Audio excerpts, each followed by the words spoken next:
Hello Gecko fans, this is Wally with Supreme Gecko and I have Nanette doing the video recording. This is going to be a fun video because I've gotten a lot of questions recently about a specific gecko.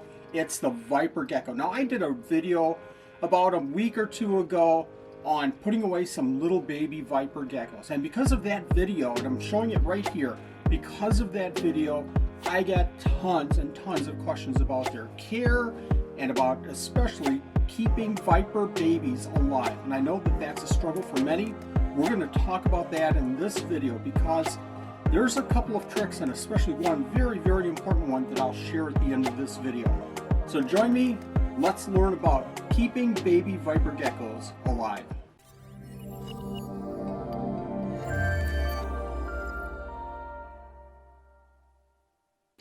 Well, this is Nanette. I'm doing the videoing, and Wally has left the room.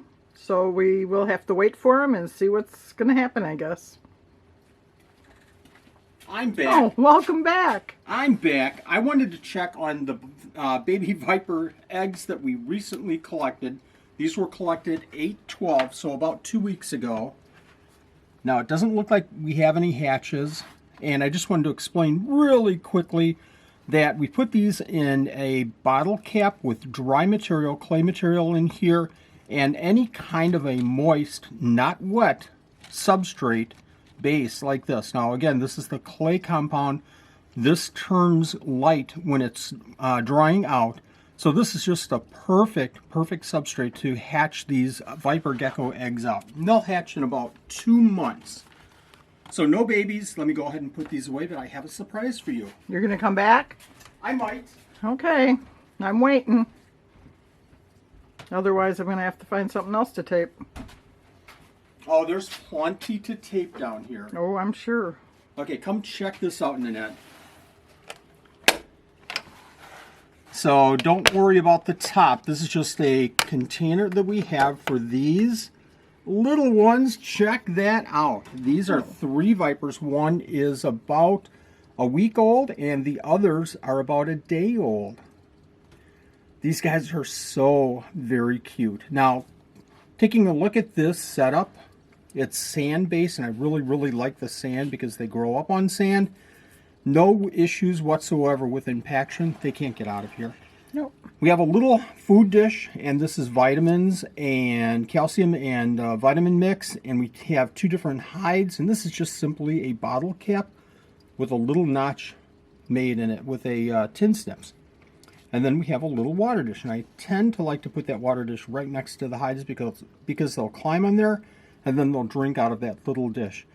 Now you can see, or you should be able to see, we have fruit flies in there, and we have mealworms in there, and a third food item that I really like to feed is dwarf whites, an isopod. Dwarf whites are small enough that we can feed them in just a perfect food that a lot of people don't think about when they think about small geckos or small animals. So these 3 are going to be doing really well. I'm hoping that in about 2 months, in about a month, I should be able to move these out into a 6-quart. They'll stay in the 6-quart for another 3 months until they're big enough to move into an adult enclosure, which is a 5 to a 10-gallon tank. So let me go ahead and put these back. Nanette, did I miss anything with these? Nope, you talked about the substrate. You have water in there. The food, you cover the 3 different types that we feed. Temperature, what do you keep them for temperature? You did miss that. This is a great point. And I'm going to talk about the food in just a second again because there's a very important point about the food. For temperature, I like a temperature of around 75 to 80 degrees, and that's exactly what this room is, as an ambient temperature, as a general temperature for the enclosure. And you can tell these enclosures are so small. It's a 6-inch, 6.75 inch deli cup. A couple of holes in the deli cup for ventilation, but it's a small enclosure and it's hard to modify and maintain that temperature. But the ambient temperature in the room is about 75 or so. But here's the key with having a warm spot for them, because they need a warm spot. I put them right next to our shop lights, and these shop lights are actually just warm enough to keep their warm side at around 86, 87, 88 degrees. It's absolutely perfect. And actually there's a gradient in that small 6 3/4 inch deli cup for them to have a cool side and to have a warm side.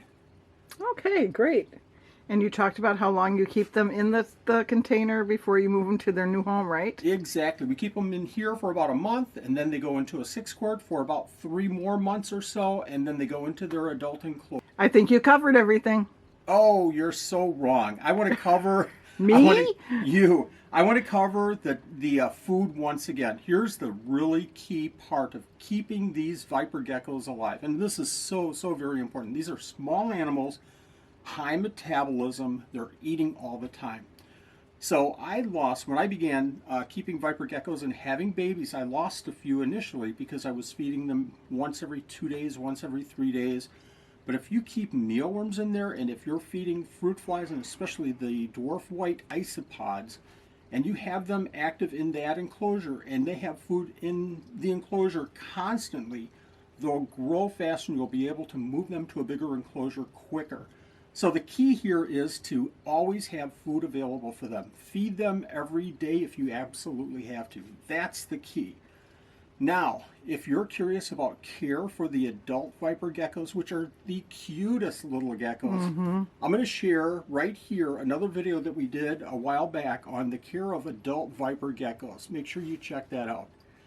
Thank you everyone for watching. I appreciate it. We'll see you next video. Thanks, Nanette. No problem.